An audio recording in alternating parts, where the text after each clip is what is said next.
Hej, Niklas här på Rackspecialisten. Befinner mig i paddelhallen där jag tillsammans med några kollegor har provspelat nya AT10 Genius-serien ifrån Nox. AT10 står för Agustin Tapia och är då en serie som har tagits fram då med argentinaren där han har varit med och utvecklat rakterna tillsammans med Nox och kommer lite med sina egna specifika önskemål om modellerna. Den tidigare AT10 Genius var ju en av våra absolut bäst sålda toppracketar och vet också att den var väldigt populär worldwide. Så väldigt kul att provspela de nya modellerna här idag. Jag tänkte att vi börjar med att kika lite på den nya designen egentligen på den tidigare modellen. Och det är då alltså AT10 Genius 2022. Det här är ett paddelracket som är exakt identiskt med det tidigare.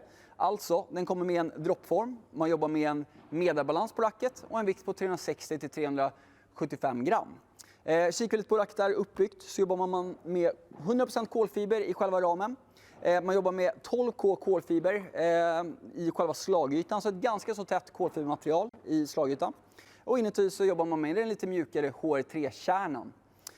Kikar lite mer på uppbyggnaden på racket så har man ju då en brygga i själva rackethalsen för att göra den lite mer vridstyv, lite mer stabil och solid i träffbilden. Man har också den extra långa greppet. Nox har ju vissa modeller som jag vet att några av er kunder har kommenterat att det är lite kort grepp på dem. På den här jobbar man med så kallade oversized grip, vilket då betyder att den är lite längre. Vilket passar dig som kanske har lite större händer, som bara trivs med lite längre grepp eller som kanske till exempel spelar lite med en dubbelfattad backhand ibland. Kollar vi lite vidare så har man då AVS-systemet kallat uppbyggt i racket.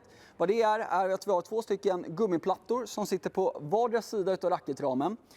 Just för att då du träffar bollen så går vibrationerna ner i racket och då de är på väg mot handtaget så reduceras de på vägen, vilket kommer göra att du får lite skönare och trevligare träffkänsla och det blir också såklart lite mer skonsamt mot armen.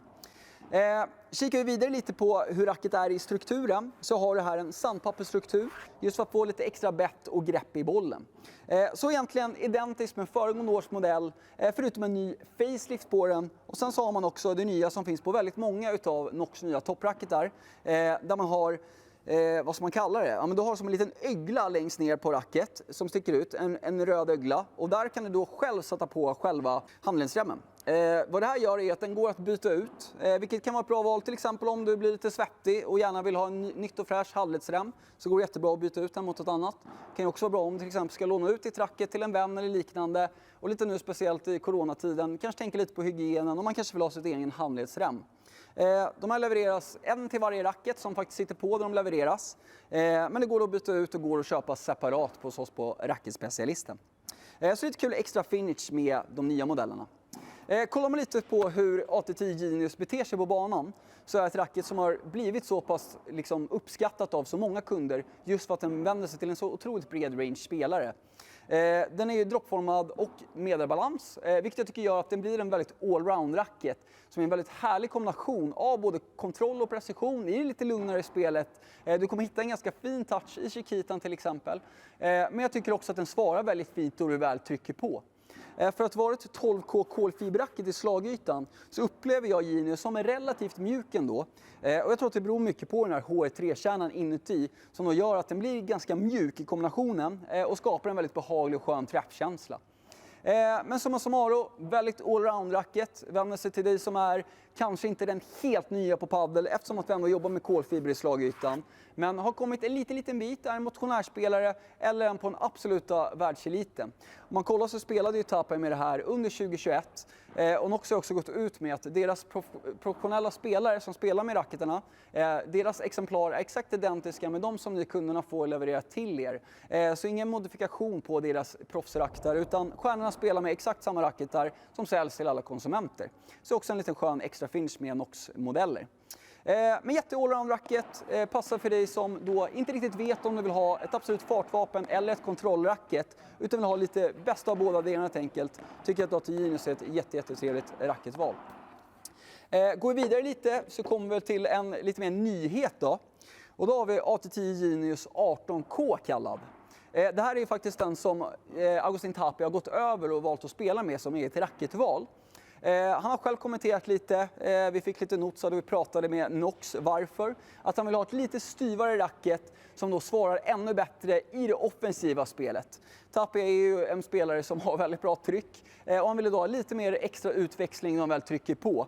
Så därför har man valt att lägga 18K kolfibertrådar istället för 12 då, tidigare.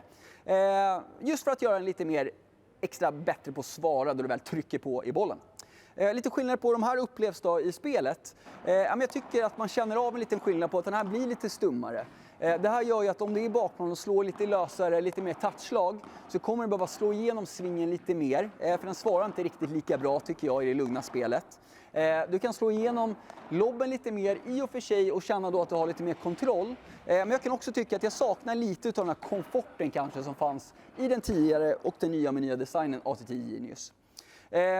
Kollar vi lite på fördelarna med den då? Jo, men just med den här lite styvare träffbilden så gör det att då du väl trycker på en offensiv smash så kommer du få några procent extra effekt i form av fart utifrån racket.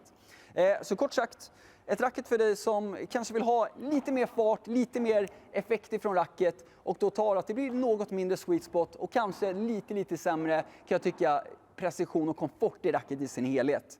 Men med det sagt vill jag absolut inte prata ner den utan det är ett 18K-racket som för dig som vet mer att du gillar lite styvare val så är det jättetrevligt. Kan ju nämnas också att den kommer även den här med den här HR3-kärnan inuti vilket gör att den känns inte riktigt som om man ska jämföra med, vill man helst inte göra med andra märken, men till exempel en Bullpadel Hack-variant tycker jag känns betydligt styvare. Så det är fortfarande inte en av de styvaste racketarna på marknaden, men man ska ha med sig att den blir lite stummare jämfört med AT10 Genius 12K-varianten då. Tycker också att det är en väldigt trevlig och fin design och sagt vad kommer vara det racket som Agustin Tapia spelar med där på touren. Vill också nämna ett väldigt speciellt och häftigt racket kopplat till den modellen. Så har vi då AT10 Genius Limited Edition 18K. Det här är då en limiterad upplaga på Agustin Tapias racketval och kommer då med en extremt snygg design. Nästan alla som jag har pratat med, både på kontoret här på jobbet och även de man har stött på här i hallen, har liksom frågat vad det är för racket. Och det är verkligen väldigt snyggt tycker jag. Svart, stilrent, med lite fina då detaljer på det. Kan vi säga lite skillnaden på den här och det som Tapia faktiskt spelar med? Ja, det är lite skillnad ändå. Här har man faktiskt Black Eva Foam inuti som är något styvare foam. Och vi jobbar också här med, till skillnad från de andra Tapia-rakterna som har sandpapper över hela slagytan, så har man här på själva Xet som ni ser så har vi lite mer struktur där i form av mönstring. Så jobbar man med sandpapper runt omkring helt enkelt. Kan vi säga lite skillnader på den här och Tapias 18K-variant känner man inte mycket. De är väldigt likvärdiga tycker jag. Visst, i vissa skeden kan ni uppfatta att det är lite styvare foamet inuti, svarar lite bättre och väl trycker på och kanske gör den ytterligare lite mer svårspelad. Men jag skulle ändå vilja säga att den är väldigt identisk med Agustin Tapias 18K-racketval.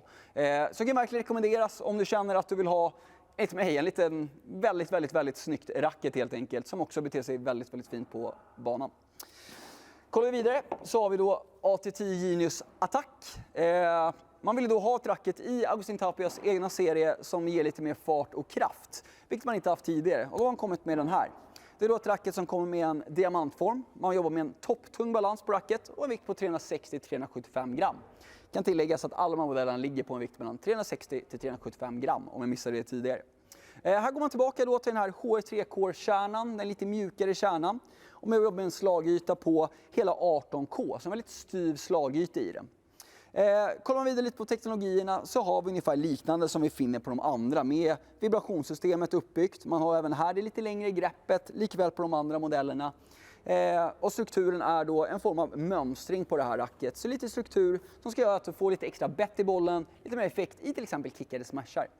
Men mest intressant är väl egentligen hur den här kändes på banan. Och jag tycker faktiskt att den var väldigt trevlig. Av någon anledning tycker inte jag att den kändes allt för styv. Även om den är 18K så tycker jag att den svarade ganska fint, även om det kom ganska fel. Så med det sagt, vändes fortfarande till en avancerad paddelspelare som är ute efter mycket fart och kraft. En motionär som har kommit lite längre i sin paddel kan absolut testa på den.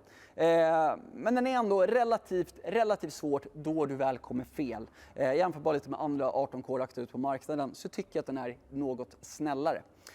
Svarar jättefint i offensiven då du väl trycker på, då du rör dig framåt i banan och vill ha det där lite extra tyngden i din volley och då du väl trycker på en hård smash, så kommer du känna att du får absolut högre effekt och utväxling från det här racket jämfört med de droppformade AT10 Genius-rakterna som jag precis har pratat om. Nackdel då? Jo, i defensiven, det är klart både med lite mer topptunga balansen och formen på racket så gör det att den blir lite mer otymplig att svinga runt med. Du kommer få jobba mer för att komma rätt i bollen och jag tycker inte riktigt att du kan slå igenom lobben tillräckligt mycket för att då flyger den lite väl. Så du får ta det lite lugnare, bygger på att du som spelare har väldigt bra fin touch och känsla själv i ditt slag för att hitta precisionen. Så helt klart ett fartvapen för den offensiva paddelspelaren som har kommit lite längre i sin paddel. Men även här tycker jag en extremt läcker design och ett jättetrevligt racket att testa. Kan nämna också att det kommer en juniorvariant i Tapia-serien som inte funnits tidigare. Som jag tycker designmässigt väldigt, väldigt fin. Här går vi ner väldigt ordentligt i vikten. Racket blir något kortare och man jobbar också med en något tunnare ram i sin helhet. Väldigt mjuk form inuti, glasfiberslag i ytan. Så ett väldigt lättspelat racketval som det så bör till juniorspelaren. Så jag säga ålder på den här är ungefär 8 till 12 år. Så har man Tapia som idol så jättetrevligt racket för juniorspelaren. Jag var ju då inte den enda som provspelade de här rakterna idag. Jag tycker det var ett jättekul playtest. Jag själv gillar väldigt mycket Agustin Tapia-modellen 12K. Och jag står nog nästan fast vid att jag fortfarande tycker att det är med den lite ökade komforten så är det fortfarande min favorit här. Även om man är klart sugen på en limiterad upplaga med tanke på otroligt snygg den här. Men jag var inte ensam med att spela med de här modellerna idag. Jag hade även med mig några andra där bland annat Erik ska få säga några ord och berätta om vilket av de här modellerna som han tyckte trivdes bäst på paddelplanen för just honom. Men med det sagt så tackar jag för mig och skickar över ordet till Erik. Tack så mycket. Tack Niklas för genomgången av de nya Nox-modellerna. Jag har spelat länge med den här tidigare modellen och var väldigt sugen på att testa den som hade 18K. Det jag upplevde var att man fick väldigt mycket hjälp i offensiven, men jag tycker man blev lite för straffad i defensiven med tanke på att den var ganska styv den här med 18K.